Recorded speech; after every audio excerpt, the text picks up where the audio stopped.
सरकी साहब ॾिसो, थियण लाइ दुनिया में कुझु बि थी सघे थो, पर हाणे हिते जेके मिसाल तव्हां हवालो ॾियो पिया, एंटी कालाबाग डैम कमेटी हुई, उन में पीपल्स पार्टी अॻु में ई मौजूदु हुई। हुननि हीउ जेको धरणो लॻो, अगरि इशारो कमू शहीद ॾे आहे त उहो धरणो कमू शहीद ते हुन एंटी कालाबाग कमेटी जेको आहे उन जो ऐलानियल हो।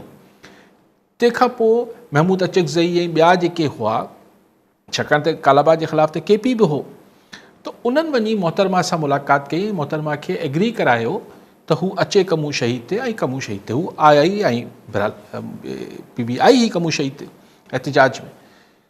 पर हाणे उन महिल बीबी ख़ुदि पावर में न हुई, इक़्तिदार में न हुई, त हू बि जहिड़ा ॿिया कॉम्प्रस्ट हुआ या ॿियूं पार्टियूं हुयूं, अहिड़ी ई पार्टी पीपल्स पार्टी बि हुई, इक़्तिदार में न हुई।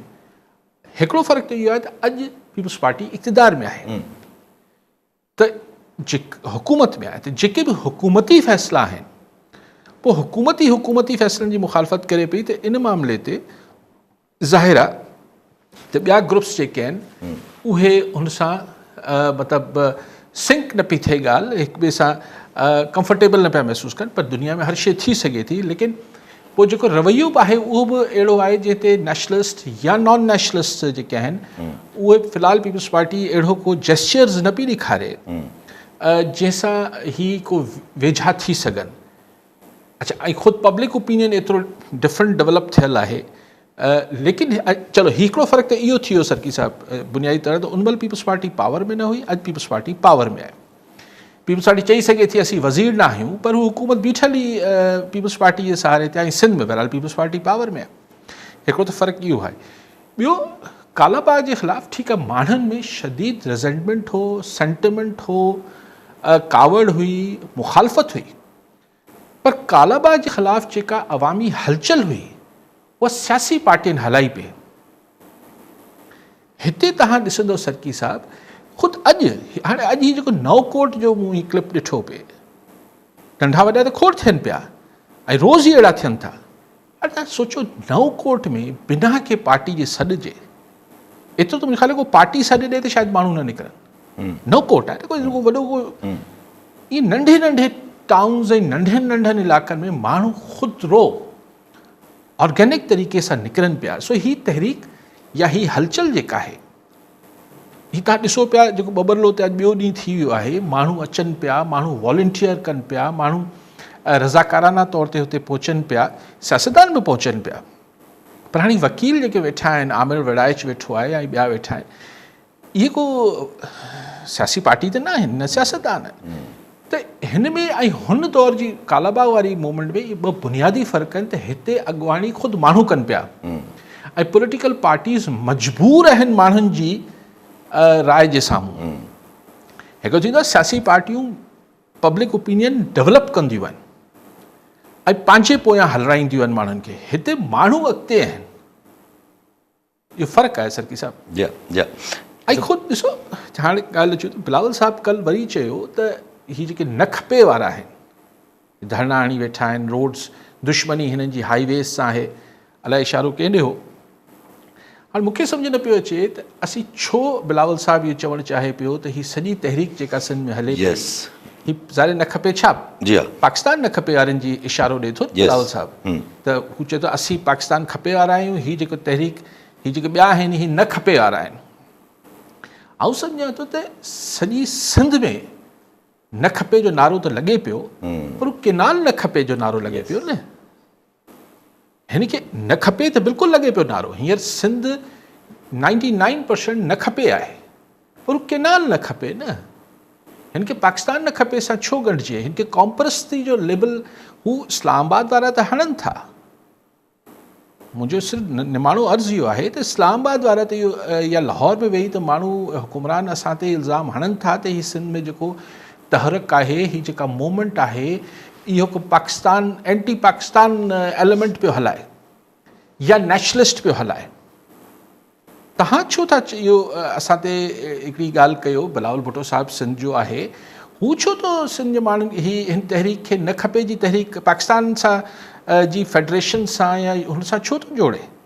ॾिसो न, वॾो मसइलो थी पए थो त अगरि सिंध जो हिकिड़ो माण्हू बि पाण चवे त हीअ न खपे वारा आहिनि, तव्हांजी कंहिंसां बि पॉलिटिकली कंहिंसां इख़्तिलाफ़ आहे न आहे, उहो ज़ाहिर आहे, उहो तव्हांजो हक़ु आहे। बट इहो चवणु त ही न खपे वारा आहिनि। मिसाल असीं केनाल न खपे जो नारो हणूं पिया न, त हिन खे छो जोड़जे, हिन खे राणा सनावला जोड़े त ॿी ॻाल्हि आहे। लेकिन असांजो पंहिंजी सिंध जी पॉलिटिकल पार्टी अगरि सो आउं सम्झां थो त बिलावल साहिब खे पंहिंजे नैरेटिव में इहो चेंज आणणु खपे। असीं त गुज़ारिश करे सघूं था, बिकॉज सिंध जे माण्हुनि ते इहो इल्ज़ाम हणी छॾनि त हीअ जेको तहरीक हले पई न खपे वारा हलाइनि पिया, इहो त भले राणा सनावला हणे, भले मुसद्दक मलिक हणे, बिलावल भुट्टो ज़रदारी साहिब खे त इहो न चवणु खपे। मुंहिंजो ख़्यालु आहे त हीअ जेके थियनि पिया, बिकॉज ही सिंध जा ही केनाल न खपे जी तहरीक आहे, हिन जो पाकिस्तान ऐं हिन मामलनि सां किथे हिन खे जोड़िजे पियो। सो जॾहिं चइजे थो त पोइ ॿियूं धुरियूं कीअं गॾिजनि, ऐं आउं बार बार चवां थो त हीअ को क़ौम परस्ती जी तहरीक न आहे, बुनियादी इंसानी हक़ जी तहरीक आहे, नहीं है पीपल्स पार्टी, ऐं जॾहिं न ही पीपल्स पार्टी जे ख़िलाफ़ु आहे। सी पीपल्स पार्टी हाणे हुनमें ज़ाहिर हुकूमत आहे, तंहिंजे करे हुनजे ख़िलाफ़ु हिकिड़ो सेंटिमेंट क्रिएट जेको थिए पियो, पर पीपल्स पार्टी खे या हुनजी लीडरशिप खे पंहिंजो बयानियो इहो न ॾियणु खपे त हीअ तहरीक, छाकाणि त ख़ुदि बि केनाल्स न खपे जा नारा हणे पई, त उहे ॿिया बि अगरि इहो ई नारो हणनि पिया त हुनखे कीअं चइजे त न हीअ पाकिस्तान जे लाइ न खपे, चवनि पिया असीं खपे जो नारो हणूं पिया, केनाल न खपे त सभई नारो हणनि पिया न। त मुंहिंजी गुज़ारिश इहा हूंदी, बाक़ी बस वारा आहिनि। मोहम्मद अक्ष लोहाणी थाने मुलाक़ात में। जी लोहाणी साहब छा चाहींदा? साईं अलीकाज़ साहब खां मुंहिंजो सुवालु आहे त पीपल्स पार्टी 4 अप्रैल खां वठी धमकी ॾिए थी त असां वफ़ाक़ी हुकूमत मां हथु कढंदासीं, गॾु नथा हली सघूं, असां आवाम सां कढंदासीं, ऐं उन खां पोइ बि जेका फेडरल गवर्नमेंट जो राणा सनावला या तसदुक़ मलिक उहो चवनि था कंहिं सूरत में केनाल ठहंदा, छा हीअ किथे नूरा कोसी त कान्हे का? इन ते रोशनी ॾियो। ठीकु साईं। साईं हाणे आउं कीअं चवां लोहाणी साहिब त हीअ नूरा कुश्ती आहे या न आहे, ज़ाहिरी तरह हू चवनि था त असीं कनि, लेकिन ज़ाहिर माण्हू इहो एक्सपेक्ट कनि था त अगरि तव्हांखे हिकिड़ी शइ हू न पिया मञनि, पर शायदि त भई तव्हां छॾे ॾियो उन्हनि खे, पर शायदि पीपल्स पार्टी खे इहा उमेदु हुजे त बजट वेझो अचे पियो, असांखां सवाइ बजट कीअं पास कराईंदा, त सर पास कराइणो हूंदो त कराए वेंदा। पीपल्स पार्टी अॼु सीएम साहिबु चयो त बजट खां पहिरियां इहो मसइलो हल थी वेंदो। चलो बिस्मिल्लाह, अगरि बजट खां पहिरीं थी वञे थो त पोइ बजट ताईं बि छो छिकिजे, पहिरीं कराए वठो। लेकिन ठीकु आहे, मतिलबु अगरि लेकिन माण्हू इन आसिरे ते हथ ते हथु रखी न वेही रहंदा, ऑब्वियसली, छाकाणि त गारंटी त वज़ीर आज़म ॾेई वठे हिकिड़ो दफ़ो, त पोइ त ॿी ॻाल्हि आहे। ॾिसो न, हीअ जेको हुकूमत छॾण ऐं न छॾण जे हवाले सां जेके काल्ह अक्सर पाण बि कंदा हुआसीं, हीअ पावर गेम जो जेको मामिलो हुजे थो, त कल्ह बिलावल साहब बि इहो चयो त मेरे जाम खान शोरो के पंहिंजे इरीगेशन मिनिस्टर लाइ चई कि इनको अगर ये धमकी मिलती है करप्शन की कि आप पर नैब आप पर छोड़ दी जाएगी, तो ये मत समझें कि डर जाएगा। त ॿ ॻाल्हियूं इनमें इम्पोर्टेंट ॻाल्हियूं आहिनि। भरे जलसे में बिलावल भुट्टो ज़रदारी इंकशाफ़ कयो आहे त माना नैब खे नैब धमकी ॾिनी आहे जाम खान शोरो खे। त हाणे अगरि हुकूमत जी इतिहादी पार्टी खे नैब जे ज़रिए डील हींअर खां करणु शुरू करे छॾियो आहे, पर जेके जाम खान शोरो छा पियो करे सघे हिकिड़ी अलॻि बहस आहे। उहो इरीगेशन मिनिस्टर त इहो फ़ैसिलो कोन कंदो त सिंध खे क़बूल आहे या न आहे, लेकिन बहरहाल त अगरि डिॼारण जो सिलसिलो शुरू थी वियो आहे त पोइ सिर्फ़ु जाम खान शोरो खे त कोन डिॼारियो वेंदो हूंदो, बकौल बिलावल साहिब जे उनखे डिॼारियो पियो वञे। ऐं ॿी ॻाल्हि इहा ई उहा ॻाल्हि हुई जेका मूं अक्सर कई पिए त वफ़ाक़ी हुकूमत लाइ छॾणु शायदि एतिरो मसइलो न हुजे पीपल्स पार्टी लाइ, लेकिन हुनखां पोइ जेके रिपकशन्स ऐं रद्दअमल वफ़ाक़ी सरकार पंहिंजो रिएक्शन ॾेखारींदी, उनमें हिकिड़ी ॻाल्हि जो थोरो ज़िक्र बिलावल साहिबु कयो आहे ऐं ॿियूं ॻाल्हियूं बि अहिड़ियूं थी सघनि थियूं।